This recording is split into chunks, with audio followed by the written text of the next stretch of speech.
2 നിലകളിലായി നാഷണലും ഇന്റർനാഷണലുമായ എല്ലാ കമ്പനികളുടെയും ലെൻസും ഫ്രെയിമും ന്യായമായ വിലയ്ക്ക് ജസൽ ഒപ്റ്റിക്കൽസിൽ ലഭിക്കുന്നു. പിന്നെ വിൽപ്പനാനന്തര സേവനത്തിലായാലും നമ്പർ 1 ആണ് ജസൽ ഒപ്റ്റിക്കൽസ്. തലമുറ എത്ര മാറിയാലും കൃത്യമായ വ്യക്തമായ കാഴ്ചയുമായി ജസൽ ഒപ്റ്റിക്കൽസ് എന്നും കൂടെയുണ്ടാകും. നാഷണലും ഇന്റർനാഷണലുമായിട്ടുള്ള എല്ലാ കമ്പനികളുടെയും ലെൻസും ഫ്രെയിമും ന്യായമായ വിലയ്ക്ക് ലഭിക്കുന്ന കൊച്ചിയുടെ സ്വന്തം optical showroom Jasal opticals. Jasal opticals, opposite TB hospital, Karivelippady, Kochi. വെണ്ടുരുത്തിപ്പള്ളിയിൽ ചരിത്ര സെമിനാർ സംഘടിപ്പിച്ചു. ചരിത്രാന്വേഷി എന്ന സംഘടനയുടെ നേതൃത്വത്തിൽ വെണ്ടുരുത്തിപ്പള്ളി പാരിശാലയിൽ സംഘടിപ്പിച്ച ചരിത്ര സെമിനാർ മനുഷ്യാവകാശ commission chairman justice Alexander Thomas ഉദ്ഘാടനം ചെയ്തു. This is one of the prime events that we are commemorating and remembering today. The other two personalities are interrelated and they teach us great lessons for working out betterment for common public good. The second personality is the erstwhile Dutch governor Hendrik van Rijn.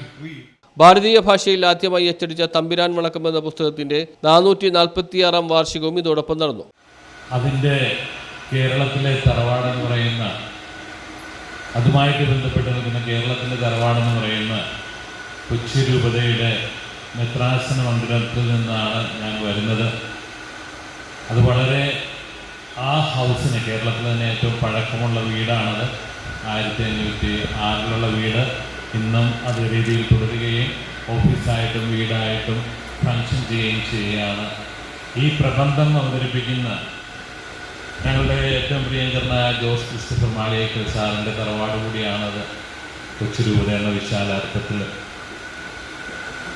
ഇതിലേറ്റവും സന്തോഷം തോന്നുന്ന കാര്യം അദ്ദേഹത്തെ തന്നെ തമ്പുരാൻ വണക്കത്തെ ഈ കേരള സമൂഹത്തിന് പരിചയപ്പെടുത്തിക്കൊണ്ട് ഈ പുസ്തകത്തിന്റെ പുതിയ പതിപ്പ് കൊച്ചി തുറമുഖ authority chairman B. Kashi Viswanathan പ്രകാശനം ചെയ്തു. TJ വിനോദ് MLA പുസ്തകം ഏറ്റുവാങ്ങി. പോർച്ചുഗീസ് ഭാഷയിലായിരുന്ന ഈ പുസ്തകം ഇന്ത്യൻ ഭാഷയിലേക്ക് ആദ്യമായി തർജ്ജമ ചെയ്തത് ഇവിടെ സൂചിപ്പിച്ച പോലെ സുഹൃത്തിക് എന്ന ബഹുമാന്യ വ്യക്തിത്വമാണ്.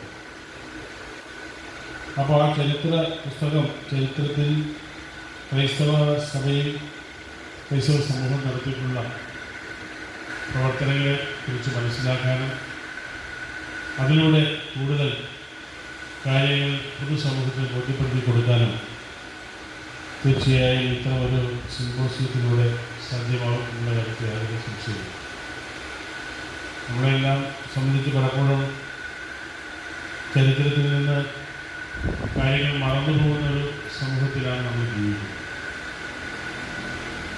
അത്തരം ചരിത്ര സംഭവങ്ങളെ മനസ്സിലാക്കാനും പുതിയ തലമുറയ്ക്ക് അത് പറഞ്ഞു കൊടുക്കാനും ഇത്തരത്തിലുള്ള മുൻ MP doctor Charles Dias, father Roy Thottam, Kochi രൂപത chancellor doctor Johnny Xavier Puthukkad, PJ George, father George Thenadikulam, doctor Dileep Kumar, father Alphonse Panakkal, RS Bhaskar, doctor Gregory Thomas Maliyekkal, Sijo Painadath, father Sunil Pazhampally, Antony Puthur, Chathyath, Jose Christopher, Joseph Thomas Palakkal, Sobi Joseph തുടങ്ങിയവർ സംസാരിച്ചു. News bureau, Kochi.